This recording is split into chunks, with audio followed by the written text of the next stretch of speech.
Bonjour à tous, bienvenue pour une nouvelle revue de lecture. Cette semaine, j'ai beaucoup lu. Mais aujourd'hui, je vais vous présenter un roman de Florian Denison qui est La Cérémonie. C'est une enquête de Maxime Monceau et je tiens à remercier déjà l'auteur et le site NetGallery de m'avoir permis de découvrir ce thriller parce que c'est vraiment un thriller digne de ce nom. Mais si je vous le présente comme ça aujourd'hui, là je l'ai conseillé à mon conjoint. Maxime Monceau est un enquêteur et l'auteur a écrit trois romans qui le mettent en scène. Moi, j'avais découvert avec L'Oublié, qui est le deuxième opus en fait, et il y en a un qui est le tout premier, qui est La Liste, que je n'ai pas lu. Et du coup, comme mon conjoint m'avait entendu parler de la cérémonie, il m'a demandé si je le lui conseillais, mais en fait, je lui ai conseillé de commencer par la liste et de le faire dans l'ordre, parce que c'est vrai que c'est vrai qu'on peut lire chacun indépendamment, mais il y a quand même l'histoire du personnage et puis des références qui font que c'est vrai qu'il y a eu des références au très certainement premier opus qui je le lirai, mais c'est vrai que il va y avoir il va y avoir quelque chose qui va s'emboîter, bien sûr, mais pas dans le bon sens, et je trouve que c'est vraiment dommage. Après, je l'ai retrouvé avec plaisir, hein, Maxime Monceau. C'est vraiment un personnage là qui, dans ce troisième opus, se dévoile. Il est impliqué dans une investigation mystérieuse, et c'est un enquêteur qui est un peu particulier parce que il excelle dans la synergologie. C'est une discipline qui est l'art de décrypter les secrets du langage non verbal. Et il a la fâcheuse tendance, qui peut être agaçante ou époustouflante, à scruter les moindres tics de votre visage quand il vous regarde. Ses yeux noirs vous sondent. Bref, vous avez l'impression d'être vraiment tout nu devant ce personnage. Mais lui, on l'a pas vraiment cerné jusqu'à ce troisième opus. Je ne sais pas s'il y aura un quatrième ou pas, ou si ça met fin aux aventures de Maxime Monceau. Mais en tout cas, dès les premières lignes, c'est vrai que l'auteur m'a complètement perdu dans de très nombreux indices après la découverte de 2 cadavres mutilés, dont l'identité sera difficile à déterminer d'ailleurs. L'entrée en matière est vraiment particulière. Elle est centrée sur le personnage de Maxime Monceau et de ceux qui l'entourent. Ce qui fait qu'on a un peu la sensation d'avoir plusieurs histoires dans une, et que le doute s'installe, la tension monte, et à un moment, j'ai commencé à avoir vraiment à suspecter la sincérité de certains des personnages. Alors, je vais pas développer mes suspicions, mais parce que sinon je vais spoiler, et c'est un roman dont il est difficile de parler sans dévoiler quoi que ce soit. En plus, c'est un troisième opus. Je vais pas vous raconter l'histoire, mais n'empêche que il y a une évolution dans les différents protagonistes qui est extraordinaire, qui va vous plonger dans les profondeurs un peu biographiques de ce gendarme, et vous allez en ressortir avec des questions. Alors vous allez dire, oui, Angélique, tu as toujours des tas de questions quand tu lis. Eh bien oui, je suis dans un roman, je suis complètement plongée dedans, mais en fait, il y a des petites choses qui se greffent là, et qui finissent par exploser en question,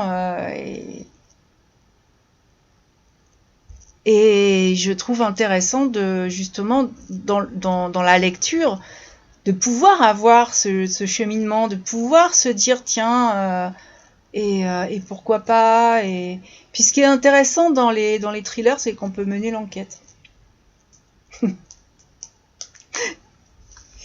Non, et ça commence par une joggeuse qui est tombée sur un cadavre au milieu d'une clairière. Donc,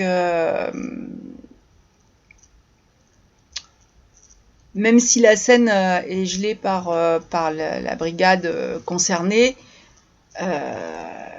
ils ont gardé le témoin pour pouvoir l'interroger parce que l'ambiance est très particulière. Il y a et puis ce meurtre est très particulier, l'état de la victime surtout. Et il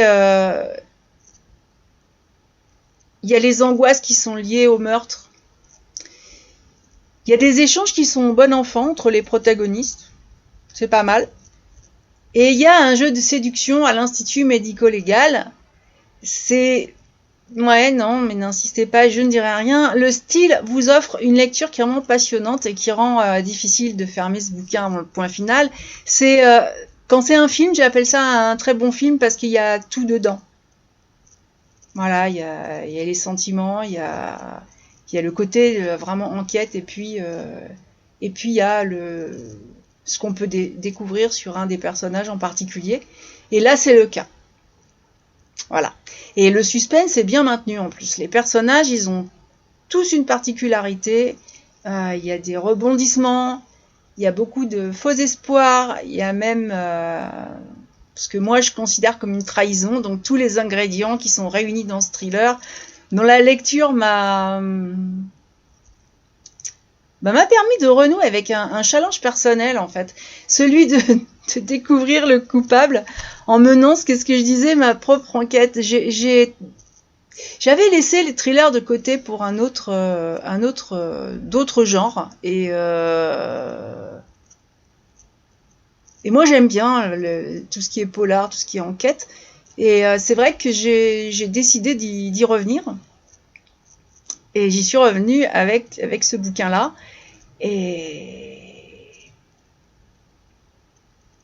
bon, j'aime bien relever les indices, j'aime bien... c'est amusant, c'est une quête, même si... Enfin, amusant, est-ce vraiment le mot? Parce que quand on a l'état des victimes, c'est loin d'être drôle. Mais comme c'est pas dans le monde réel, oui, ça peut être un jeu. Alors, en plus, il y a les indices qui font un peu les cailloux du petit poucet. Il y a un bémol sur le fait que l'un des protagonistes m'a vraiment semblé rapidement incohérent. Moi, ce personnage a éveillé mes soupçons après, sans répondre à mes nombreuses questions. C'est un personnage qui sait déstabiliser l'enquêteur et qui est manipulateur, une espèce de manipulation psychologique qui va se révéler dans les dernières pages. Hein. Mais je vous rappelle que ce roman s'intitule La cérémonie et que c'est vrai qu'on se demande qu'est-ce que c'est que cette cérémonie, non? Bon, en fin de compte, il se trouve que on retrouve une invitation sur le corps des victimes. Donc, si vous avez reçu votre invitation, fuyez. Les personnages, j'en ai peu parlé. J'ai parlé surtout de l'enquêteur parce que dans ce polar, les relations ont réussi à me faire oublier l'horreur de la situation. Je l'ai dit tout à l'heure, le charme s'invite et donne aux protagonistes une humanité qui contraste avec l'ambiance qui est macabre. Et quand j'ai refermé le bouquin avec les dernières pages, j'avais une question à poser, c'est: croyez-vous que l'amour est au-dessus de tout? Alors, l'auteur m'avait déjà franchement emballé avec L'Oublié, c'est un roman que j'ai pas du tout oublié d'ailleurs. Et je voulais, ça fait longtemps parce que je l'ai lu en 2022, donc ça faisait un petit moment, mais je voulais vraiment découvrir d'autres romans de Florian Denison. C'est chose faite et je suis vraiment super contente de ma lecture. vraiment ravie d'avoir renoué aussi avec le thriller, d'autant que j'ai décidé cette année de participer au Cold Winter Challenge. J'en reparlerai puisque c'est un challenge hivernal littéraire. Donc, je vous présenterai les livres que j'ai sélectionnés pour mettre dedans. Mais là, je me suis retrouvée vraiment face à un personnage qui donne tout. Parce qu'il est pris entre deux feux. Et